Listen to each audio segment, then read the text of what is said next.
I hate to have to start today with bad news, but the Trump administration has just made it painfully clear that free speech is only free when it flatters the right people. Speech is only free when it shows loyalty to the cult leader and their designees. And one of those designees right now is a man, as far as we know, named Elon Musk.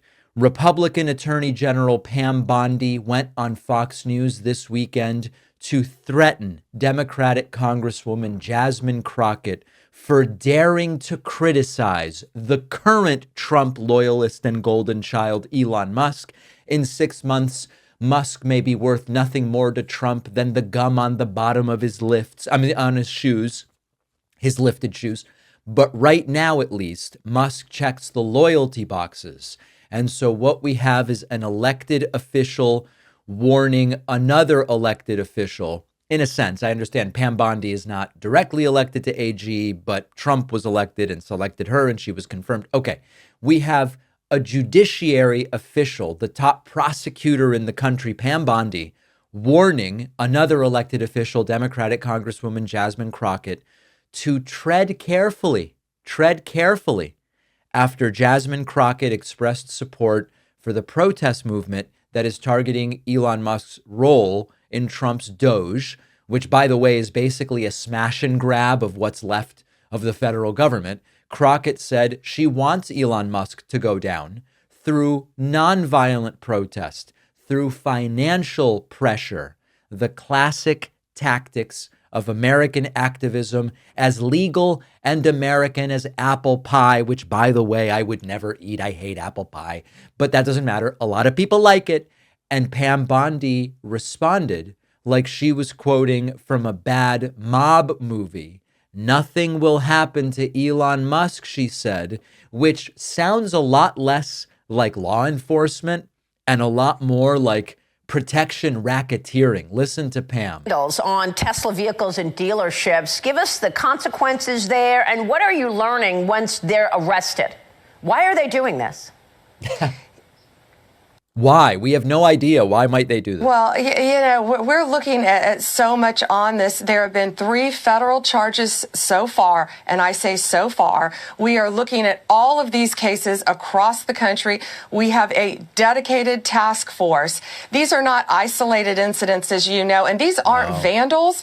These are Molotov cocktails. That could be a weapon of mass destruction that they're throwing in Tesla dealerships, that they're lighting these Tesla charging stations on fire that are in residential neighborhoods. I mean, it could cause tremendous damage. Why is everything a question? These are on fire?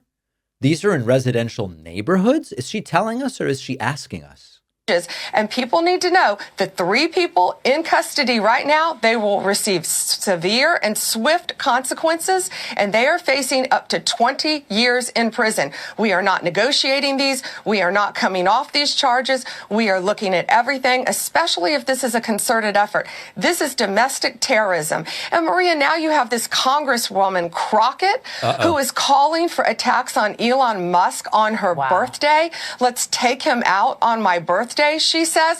Yet she turns and says, oh, I'm not calling for violence. Well, she is an elected public official. And so she needs to tread very carefully because nothing will happen to Elon Musk. And we're going to fight to protect all of the Tesla owners throughout this country. And it's basic safety. Once again, domestic terrorism is going to come to a stop in our country. She throws in some terrorism charges there for good measure, because apparently damaging a Tesla is now considered domestic terrorism. But the armed insurrectionists at the Capitol were just participating in legitimate political discourse. Remember that? So listen, I am going to say this again later. I am against people committing crimes in protest of Tesla. I'm against that. But this is something different because Jasmine Crockett has been clear. She's talking about legal activism. The Trump regime is using the Department of Justice like a blunt instrument. They're going after protesters. They're defending billionaire cronies. They're trying to criminalize dissent. And they also, by the way, say they don't want government interfering in private business, but then they are. And they're saying, this is the company we're going to protect. This is the company Trump's going to do an infomercial for on the White House lawn. So Elon Musk has now become, it's not an exaggeration to say, is this not reminiscent of Putin's Russia? Musk is now on the good boy list with Trump, and he is being made to be an untouchable oligarch whose critics must be silenced and threatened, even if they are members of Congress like Jasmine Crockett. This is not the rule of law. This is authoritarianism hiding behind the American flag. And we really shouldn't miss the bigger picture here, which is that this is an administration, this is a political movement, if we even zoom out, that loves to pretend it cares about free speech. They scream about cancel culture and wokeness when a tech platform removes hate speech or medical misinformation. But the moment that someone peacefully organizes against them in using methods that are free speech, that are part of capitalism, that are part of the free market, suddenly it's domestic terrorism, it's watch your mouth, and it's weaponize the law against people for what they are saying. This isn't just hypocrisy.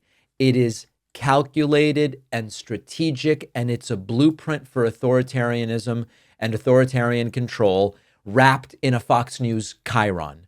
So if you still believe that Trump and his allies care about your rights, you are not just wrong, you're dangerously naive.